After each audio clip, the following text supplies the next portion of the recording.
ஆலை திரைப்பட ட்ரெய்லர் மற்றும் டீசர் பாடல் இந்த காட்சிகளை கண்டுகளிக்க உலகி தந்திருக்கின்ற பத்திரிகை ஊடக கலை உலக சகோதரர்களே, சிறப்பு அழைப்பாளர்களே,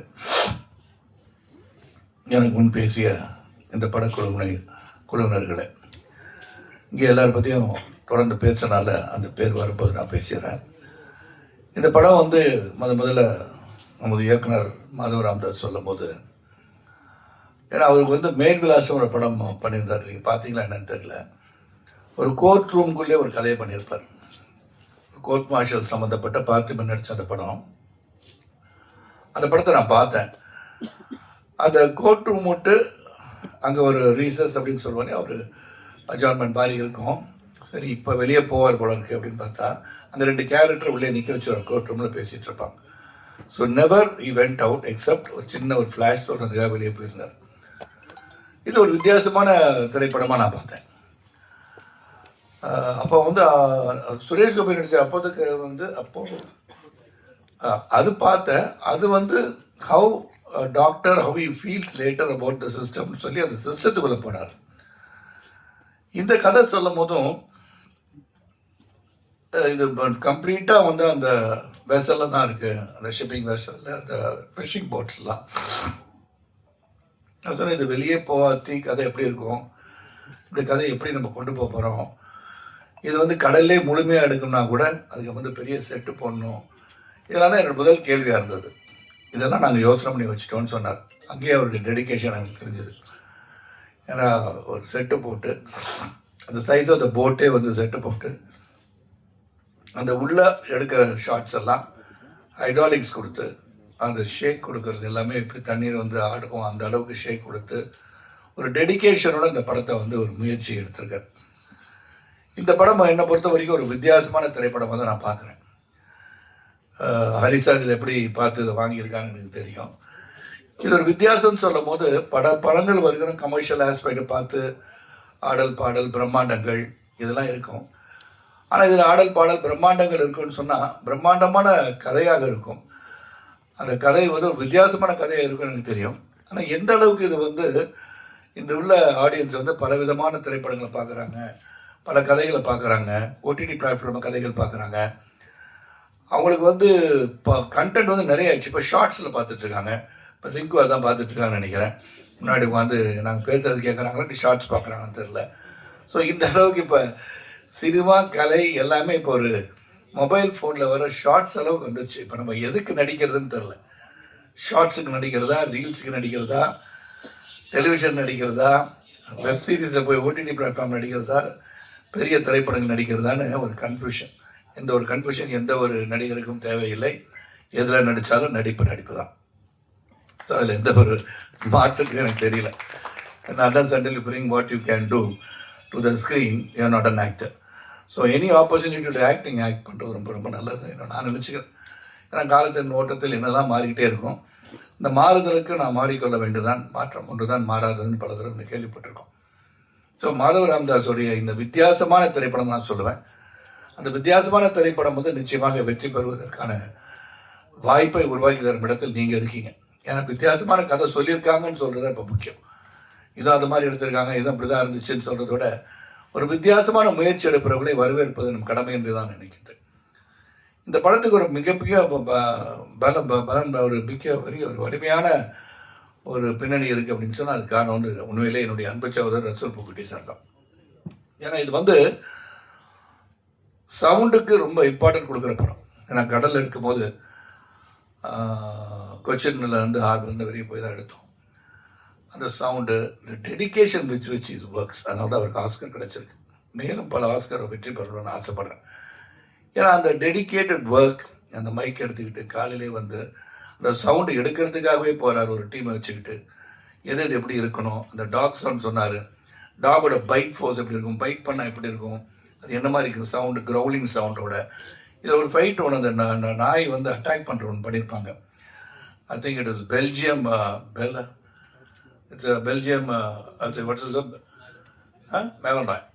பெல்ஜியம் மேலநாய் தான் அந்த நடிச்சிருக்க இன்னொரு கதாபாத்திரம். அந்த கதாபாத்திரம் நான் சொல்லக்கூடே வந்துட்டுருக்கனால அதோட ஒரு ஃபைட்டு வந்து பண்ணியிருப்பாங்க. அதை சொல்ல வேணாம்னு பார்க்குறேன். யாரோட ஃபைட் அப்படின்னா உங்கள் கூடயான்னு கேட்டால் நிச்சயமாக என் கூட இல்லை. அது என் கூடயே சுற்றிட்டு இருக்கிற அந்த பேரெல்லாம் யாரை கடிக்குது, யாரை வந்து இது பண்ணுறதுன்னு பார்க்கணும். அண்ட் இது வந்து எடுக்கிறது எவ்வளோ கஷ்டமாக இருந்திருக்கும்னு யோசனை பண்ணி பாருங்கள். ரொம்ப சிறப்பாக வந்து அந்த ட்ரெயினர் அந்த வண்டர்ஃபுல் ஜாப்னு சொல்லணும். ஏன்னா அதை பார்த்தோம் உண்மையை மெய்சிலிருக்க வைத்ததுன்னு சொன்னால் அது கொஞ்சம் மிகையாகாது. அப்புறம் ப்ரொடியூசர் சஜித் ஒரு ப்ளசன்ட் பர்சன். அதாவது இன்றைக்கி வந்து ஹரிசார் சொன்னது மாதிரி இன்றைக்கி திரைப்படங்கள் எடுப்பது என்பது அதை எடுத்து ரிலீஸ் பண்ணுறது ரொம்ப ரொம்ப கஷ்டமாக இருக்குது. பல படங்கள் ஓடிடி பிளாட்ஃபார்மில் வாங்கின பிறகு தான் ரிலீஸ் ஆகும். ஓடிடி பிளாட்ஃபார்ம் நிர்ணயம் செய்த பிறகு தான் அந்த படம் வந்து திரைக்கே வரும் அப்படின்னு சொல்லும்போது நம்ம அதை மாற்ற முடியுமா என்று சிந்திக்கிற சூழ்நிலை போயிட்டுருக்கோம். ஏற்கனவே வேறு ஒரு மீட்டிங்கில் சொன்னேன், 50 நாட்களுக்கு பிறகு ஓடிடி பிளாட்ஃபார்ம் படத்தை ரிலீஸ் பண்ணால் இந்த படத்தை தியேட்டரில் போய் பார்ப்போம் என்ற ஆசை ஆடியன்ஸுக்கு வரும்னு நான் நினைக்கிறேன். வேணாம் நடந்தால் ரொம்ப சந்தோஷப்படுவேன். அப்போ ஹரி மாதிரி நிறைய பேர் வந்து படங்களை வந்து ரிலீஸ் பண்ண தயாராக இருப்பாங்க. எந்த ஒரு படமும் சரி நாம் நடித்துட்டும் போது அந்த படத்தை வந்து வெள்ளித்திரையில் காண்கணும் போது அது வந்து ஆடியன்ஸோடு போய் திரைப்படத்தில் பார்க்கறது தான் உண்மையிலே ஒரு மகிழ்ச்சியும் சந்தோஷத்தையும் தரும். ஏன்னா அப்போ தான் அது வரவேற்கிறார்களா இல்லையா என்பது தெரியும். ஏன்னா நாடகத்தில் நடித்தோம்னா அந்த சீன் நடிக்கும் போதே கைத்தட்டல் வரும்போது சிறப்பாக நடித்திருக்கிறீர்கள் என்று தெரியும். ஆனால் திரைப்படங்கள் திரையரங்குகள் வந்து ரிலீஸ் ஆகும்போது தான் அங்கே வந்து ஆடியன்ஸ் எப்படி ரசிக்கிறாங்க. நீ பின்னாடி தெரியாமல் போய் உட்காந்து பார்த்தீங்கன்னா எந்த இடத்துல அவங்க வந்து சிரிக்கிறாங்க, எந்த இடத்துல சிரிக்க மாட்டேன்றாங்க. நாம் சிரித்த இடத்துல அவங்க சிரிக்க மாட்டாங்க, நம்ம சிரிப்பே வராத இடத்துல அவங்க சிரிச்சிட்டு இருப்பாங்க. So audience matter a lot. ஆனால் தியேட்டருக்கு வந்து படம் பார்க்கறது உங்களெல்லாம் நான் கேட்டுக்கிறேன். அப்புறம் இங்கே வந்து நவீன் பாடலாசி அந்த பாட்டை பார்த்துருப்பீங்க. ரொம்ப தத்ரூபமாக வந்து அந்த பாடல் வரிகள் சொன்ன மாதிரி இந்த வரிகள் காதுகளுக்கு கேட்பது போல் இருக்குது. அது வந்து எல்லா sound was not super seeding the lyrics. அதுக்கு பாராட்டுக்கள். அதுக்கு எல்லாமே பாராட்டு வந்து டைரக்டர், அந்த சவுண்டு டீம் எல்லாருக்கும் பாராட்டு சொல்லணும். அந்த கேமராமேன் ரொம்ப பிரமாதமாக எடுத்திருக்காரு. அதுக்கப்புறம் இங்கே வந்து சிறந்த கேரக்டராக வையாபுரி அவர்கள், தாமரை அவங்க நடிச்சிருக்காங்க. தத்ரூபமாக வையாபுரி நடிச்சிருக்காரு. தாமரையும் சரி, தாமரை வந்து இங்கே சொன்னாங்க, நான் பிக் பாஸில் தான் அவங்கள பார்த்தேன், அங்கே நல்லா தான் பட நல்லா தான் பேசிகிட்டு இருந்தாங்க, இங்கே வந்து பேச தெரியலன்னு சொல்கிறாங்க. அந்த மேடையில் ஏறவங்க அப்போ தான் தெரியும், மேடையில் போய் நின்று பேசுகிறது அவ்வளோ ஈஸி கிடையாது. அதனால் அந்த மேடை பேச்சு என்பது போக போக பழக்கப்படும் போது தானாகவே வந்துவிடும். பல மேடைகளை காண இருக்கிறீர்கள் என்று மட்டும் நான் உங்களை பற்றி சொல்ல முடியும். அப்புறம் கம்மிங் டு இந்திரஜித் வந்து ஒரு சிறந்த கலைஞனாக வருவதில் எந்த ஒரு மாற்று கருத்தும் யாருக்கும் இருக்க முடியாது. Dedicated youngster who's got passion to act அப்படின்னு சொல்லலாம். அவரை பற்றி சொன்னோம்னா அவர் வந்து வெளிநாட்டில் படிச்சுட்ருக்காரு. படிச்சுட்டு இருக்கும்போது லீவில் வந்து இந்த படத்தில் நடிக்கிறாரு. அதுக்கப்புறம் டைரக்டர்கிட்ட வந்து பழகி டைரக்டரோட படத்தில் நடிச்சிருக்காரு. இந்த படத்தில் வந்து நான் வந்து ஃபஸ்ட்டு அந்த ரஷ்ஷஸ் வந்து டைரக்டர் மாதவ் சார் காட்டும்போது there is some glint that அது வந்து அந்த அந்த படத்தை அந்த கேரக்டராகவே மாறி இருக்கிறார் என்று தான் சொல்லணும். How you should do this character, எவ்வளோ பேஷனாக இந்த கதை பண்ணால் சிறப்பாக இருக்கும்னு நினச்சி I think Indrajith sir work. And தேவிகாக்கு வந்து என்ன ப்ளஸ், தேவிக்கு ப்ளஸ் என்னென்னா Devika already she is a beautiful girl. ஏன்னா அவங்க ஃபேமிலியில் சிலரும் வந்து முன்னணி கதாநாயகிகளாக இருப்பதை அவர் சொல்ல விரும்பவில்லைன்னு நினைக்கிறேன். ஏன்னா அவங்களுக்கு சொல்லணும்னு அவசியம் வராது. காரணம் இவங்களே ஒரு சிறந்த நடிகையாக வருகிற வாய்ப்பை பெற்றிருப்பவர். அண்ட் ஒரு அக்ரோபேட்டிக் அதை பற்றி தெரில. அவங்க வந்து ஒரு இங்கே வந்து பத்திரிகை சகோதரர்களும் ஊடகங்களும் இங்கே வந்து சிறப்பு அழைப்பாளர்களும் நீங்கள் வந்து தேவிகாவை வச்சு ஒரு சிறந்த ஒரு ஸ்டண்ட் படத்தை எடுக்கலாம். நீங்கள் அந்த பாடல் காட்சியில் பார்த்தீங்கன்னா தெரியும், பின்னாடி சோஃபாலேருந்து பல்ட்டி அடித்து என் பக்கத்தில் வந்து உட்காந்துருப்பாங்க. நான் வந்து ஒரு தடவை 2 தடவைக்கு மேலே பண்ணாதீங்க, கழுத்து இருந்து உடைய போகுது. நான் பண்ணிடுறது 10 தடவை பண்ணால் 10 தடவை பண்ணுறாங்க. அண்ட் பைக்கு ஃபோட்டோகிராஃபியில் ஆசை. ஸோ இந்த கலை உலகத்தை ரசிப்பவர் Devika. So she's got a very bright future as result property. அது மாதிரி ஹரிசாருக்கு நன்றி. அப்புறம் கேரளா டிஸ்ட்ரிபியூட்டருக்கு நன்றி. வையாபுரி கூலிங் கிளாஸ் மாட்டார், எதுக்குன்னு தெரியல திடீர்னு இந்த மாட்டுக்கு. அதான் இப்போ தான் ஸ்டைல், அதான் ஸ்டைல். இப்போ நம்ம கண்ணு மற்றவங்க தெரிஞ்சிடக்கூடாது. நம் கண்கள் பேசுவது என்ற காரணத்தினால், கண்கள் என்ன பேசுகிறது தெரியாத காரணத்தினால் நிறைய ஒரு கண்ணாடி அறிந்து கொள்கிறார் என்று நான் நினைக்கின்றேன். இல்லைங்க சார், கடைசியாக தான் சொல்ல முடியும் சார். அவர் தான் அந்த படத்தோட கதாநாயகனே. எல்லாரும் சொல்ல மாதவ், ரஜித் சார், சங்கர் சார், அவங்க நண்பர் சொல்லிட்டேன். இந்த படத்தில் முக்கியமாக நீங்களாம் சந்தோஷப்படுவீங்க. ஏன்னா இந்த காட்சியில் அந்த நிக்கில் முருகன் என்ற அன்பு சகோதரர் அவர் வந்து இந்த படத்தில் ஒரு முக்கிய பாத்திரம் வந்து குரல்கள் வந்து வெளியே தான் கேட்டுட்டு இருக்குன்னு அந்த படத்தில் முதல்ல அவர் குரல் கேட்க வேண்டிய ஒரு சூழல் உருவாயிடுச்சு. இந்த குரலை போய் முதல்ல போட்டாங்களே அப்படின்னு கொஞ்சம் இது கட் பண்ணிடலாமா, அந்த நாளெலாம் கட்டி தூக்கி போட்டிருப்பாங்க. ஆனால் தூக்கி போட முடியாத இடத்துல கரெக்டாக ஃபிக்ஸ் பண்ணிக்கிட்டாங்க. சரி எப்படி தூக்கி போடாட்டி என்ன பண்ணுறது, தூக்கி போட்டு மிதிக்கிற மாதிரி காட்சி வருவான்னு பார்த்தேன், மாட்டிச்சேன். அதில் வந்து நல்லா நான் சொன்ன நிற்கல தெரியாதனமாக இமோஷனலாக நடிப்பேன், உண்மையில் அடித்தாலும் அடிப்பேன் அப்படின்னு சொன்னேன். ஆனால் அதுக்கு தகுந்த ஈடு கொடுத்து என்னை எதிர்த்து பேசுகின்ற வசனங்களை நீங்கள் பார்க்க வேண்டும். அது வந்து மனசில் இருந்ததெல்லாம் பல பேருக்கு இருக்கலாம், இவர் ஏதாச்சும் எதிர்த்து பேசணும், முறைக்கணும் அப்படின்றது. இந்த மாதிரி சினிமாவில் நீங்கள் நடிங்க, அப்போ இந்த காட்சிகளுக்கெல்லாம் நடிக்க முடியும். நடித்தார், என்கிட்ட வந்து எதிர்த்து பேசினார், அதுக்கு என்ன விடை கிடைத்தது என்று சொன்னால் மிதித்து அவரை தூக்கி போடுகிற அளவிற்கு எனக்கு ஒரு வாய்ப்பு கிடைத்தது. மிகப்பெரிய சந்தோஷம்.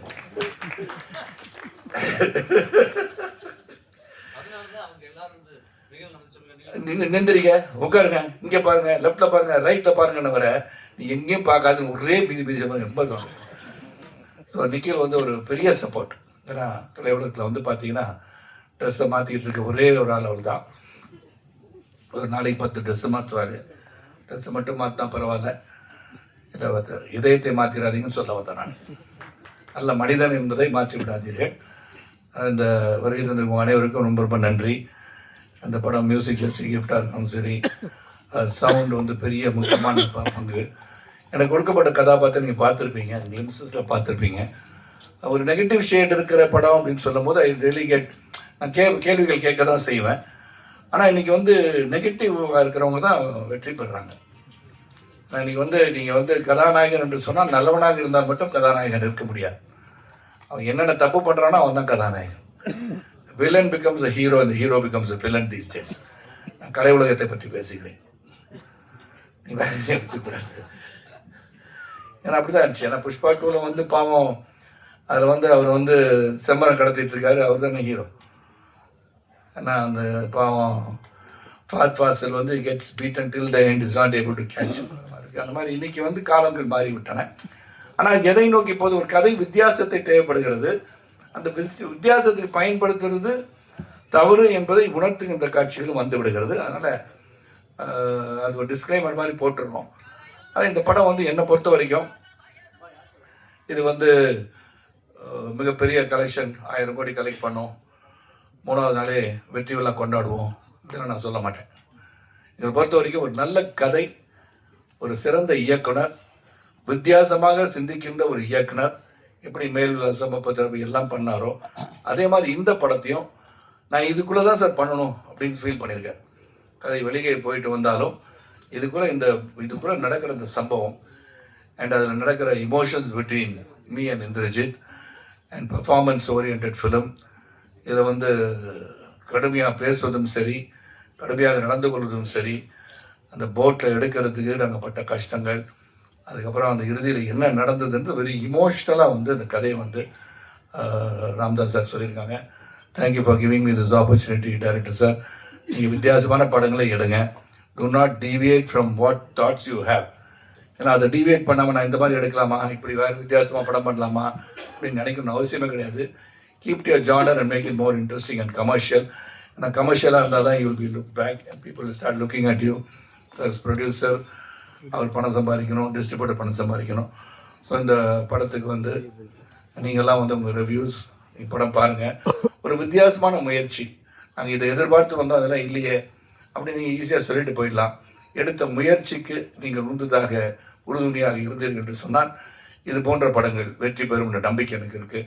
மீண்டும் உங்கள் அனைவருக்கும், கலை உலக சகோதரர்களுக்கும், வருகிற சிறப்பு அழைப்பாளருக்கும், ஊடக நண்பர்களுக்கும், பத்திரிகை சகோதரர்களுக்கும், செல்போன் பிரியர்களுக்கும், தொலைக்காட்சி நண்பர்களுக்கும், என்னுடன் வருகை தந்திருக்க தேர்வூட்டிகளுக்கும், என் சகோதரர்களுக்கும், மேடை இருப்பவர்களுக்கும், இங்கே நல்லா கம்பேர் பண்ணிகிட்டு இருக்க அன்பு சகோதரி அவர்களுக்கும் என் நன்றிகளை சொல்லி விடைபெறுகின்றேன். நன்றி, வணக்கம்.